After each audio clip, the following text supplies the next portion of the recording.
ازيك يا تيتا؟ عاملة ايه؟ الحمد لله يا حبيبتي، تعالي خشي. ايه يا حبيبتي، امال ماما فين؟ ماما كنت تجيب حاجات هتتفوق تاني. امال امبارح كانت بتجيب ايه؟ امبارح اشتغلت الفستان والنحاوت هتكمل بقية حاجاتها. وبابا فين يا حبيبة قلبي تيتا؟ بابا نايم يا تيتا. واتغديتوا ايه بقى يا قلبي؟ لا، ماما هتجيب أكل من بابا وهي واجعة. قلتيلي. طيب. السلام عليكم.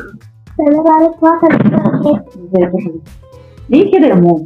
قاعدة عمالة تستجوبي في البنت وتقولي لها وتسأليها. طب ما لو حضرتك عايزة تعرفي أي حاجة كلميني وأنا هقول لحضرتك على طول أنا فين وبعمل إيه وبجيب إيه. لكن كده أنت بتعلميها إنها تطلع أسرار البيت، وده كده غلط.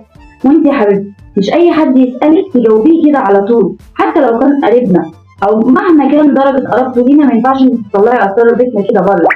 المفروض إنك تقولي معرفش، ولو أنت مش عايزة تحسي إنك بتكذبي قولي ماما قالت لي ما نطلعش اسرار البيت بره. اللي عايز يسال حاجه يروح يسال ماما، وده مش عيب. احنا لينا خصوصيتنا وعايزين نحافظ عليها. ماشي يا رؤية حبيبتي؟